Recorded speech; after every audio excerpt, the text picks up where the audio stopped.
138 Openings of Wisdom by Rabbi Moshe Chaim Luzzatto, the Ramchal. Opening 10. How the emanator operates through the Sephirot, through chains of cause and effect, and by clothing one power in another. How these appear in prophecy, the works of the emanator, blessed be his name, which he brings about through the Sephirot in accordance with the law he chose for them, are interdependent. Things emerge as consequences of one another. One thing is concealed within another, in the sense that one power may be acting in a hidden manner, while outwardly it appears as if a different power is acting. Yet the truth is that the manifest power acts only in accordance with the power concealed within it. Therefore, the Sephirot are seen taking all these forms and likeness, appearing in the form of lights clothed within lights, or as lights emerging from other lights. All these forms and the likeness are what the soul sees when looking at the Sephirot. From seeing them, the soul gains an understanding of these phenomena on the spiritual plane, just as we gain knowledge of the physical phenomena through the vision of the physical eye. Having discussed in general terms the subject of the forms and likeness in which the Sephirot appear, we will now enter into further details. The proposition has two parts. Part 1, the works of the emanator. This discusses how the lights governing the creation are interconnected. Part 2, the Sephirot are seen. This explains the way interconnectivity appears in prophetic vision. Part 1, the works of the emanator, blessed be his name. Clearly, the Sephirot are not to be identified with the works of the emanator, blessed be his name, in creating and governing the worlds. Rather, the Sephirot are the thoughts that underline these works, while the creations and the way they are governed are the works arising out of these thoughts, which he brings about through the Sephirot in accordance with the law he chose for them. When God acts through the Sephirot, it is not in accordance with his intrinsic omnipotence, whereby he can do everything in one command without the need to separate and differentiate between the various stages. When he chose to act through the Sephirot, he organized his powers in an orderly system, as stated in Brit Menucha, a 15th century Kabbalistic text by Rabbi Abraham of Granada. In other words, he chose to act little by little and to think about each thing individually. Not that he himself has any need of this. He chose to act in this way because this is the way in which man can gain a modicum of understanding of God's ways and his works. The Sephirot of which we speak are parts of the interconnected order in which the Supreme Will organized his creative activity, similar to the way in which a person thinks his thoughts little by little and carries them out stage by stage. This being the case, it is possible for us to understand which came afterwards, how it acted, and so on. It would have been completely impossible to talk in such terms if the Ein Sof, blessed be he, had wanted to act in his omnipotence. His acting little by little is like a person who knows how to read a complete word all at once, yet he chooses to read each letter individually in the way that children do.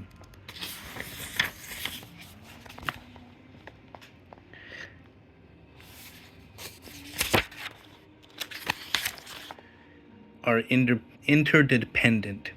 Thus, when we speak of lights, we can distinguish which are roots and which are branches. We speak of Zer Anpin and Nukva being governed by Ima, or of Abba and Ima being crowned or encompassed by Mazal. We are able to speak in such terms because the emanator, blessed be his name, chose to order his powers in this manner, and he instituted that one power should be dependent on upon another. This is similar to man, who is made up of many different parts, all of which he needs, and all which are interdependent. For example, man's faculty of speech depends upon his ability to think, for one who does not think does not speak. Things emerge as consequences of one another.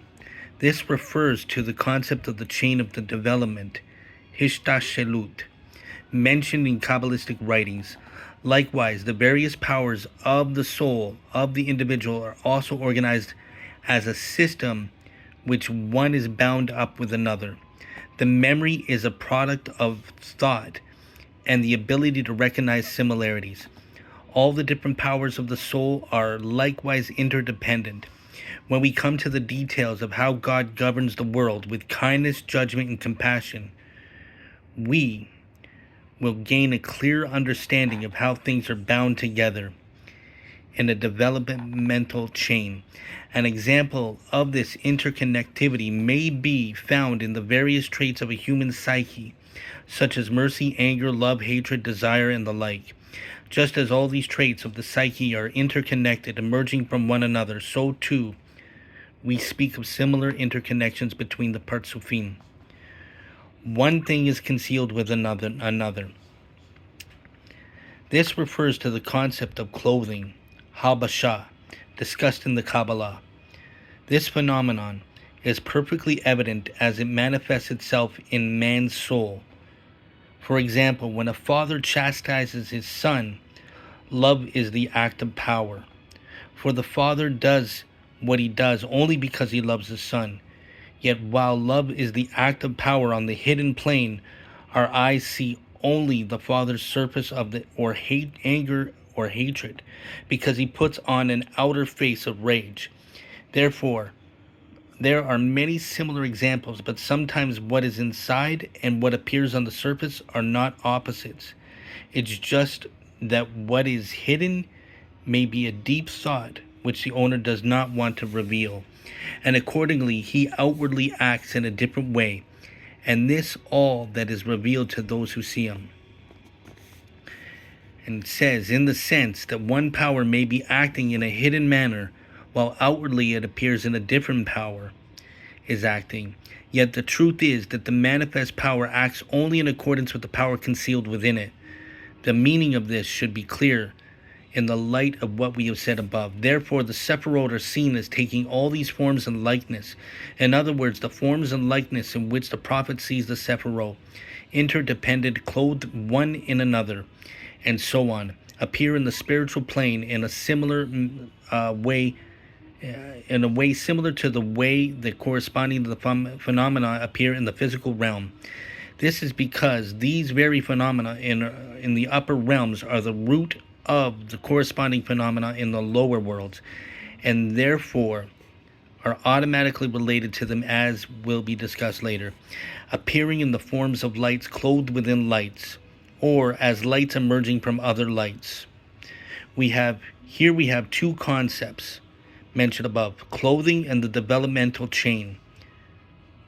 A third kind of interrelationship in which one power depends on another, in the way that Abba and Ima are crowned or encompassed by Mazel, is more understandable after we grasp the other two.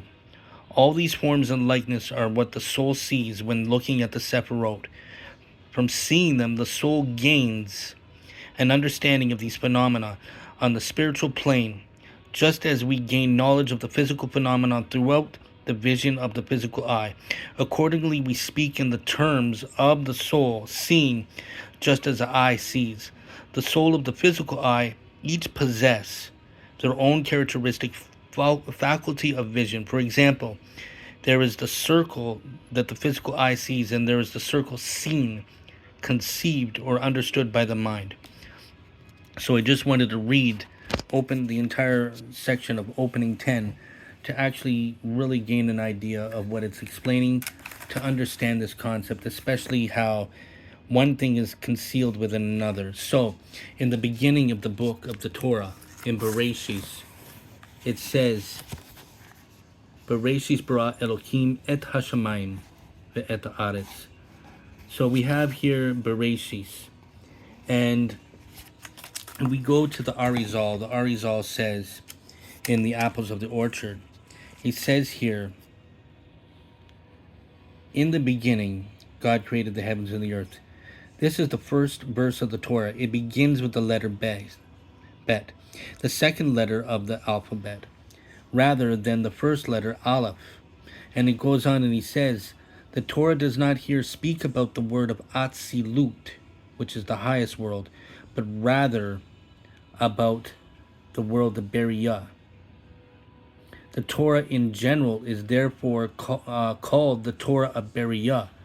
Therefore, the Torah begins with the letter Bet, for the Aleph, which is the first letter of the alphabet, alludes to Atzilut, which is the first world, and which begins with the letter Aleph, while the letter Bet, which is the second letter, alludes to Beriah, which is both the second world and begins with the letter Bet.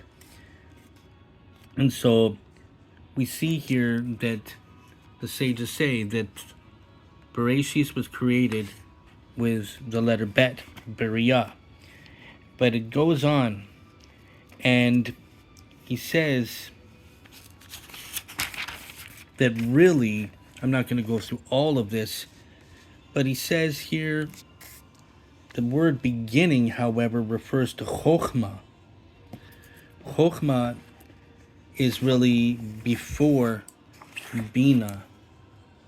We have Chokhmah. So here in the Sephirot Keter, which we don't really mention, Chokhmah, which alludes to Atzilut, and then Bina.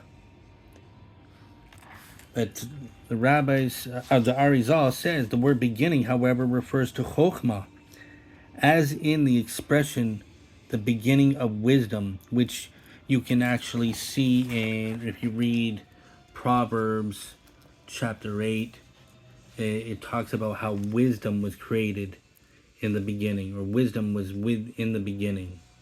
Okay, so yeah, the wisdom, the Lord created me at the beginning of his course, and we see like the beginning of Proverbs 8 here. It is wisdom calling. So, Halo Chokhmah Tichra Usvuna Titen Kula. So we see that Proverbs even refers to the beginning, Bereshis, as Chokhmah, wisdom. And what the Arizal says is the expression Reshit Chokhmah can be taken to mean the beginning is wisdom. Also, since Chokhmah is the first conscious Sephirah, as opposed to Keter, which is sub or super conscious, it can rightfully be called the beginning of the Sephirotic and thus any process. Thus, although the first verse of the Torah seems to revolve principally around Beriah and Ima, it also contains an allusion to Chokhmah and thus to Atzilut.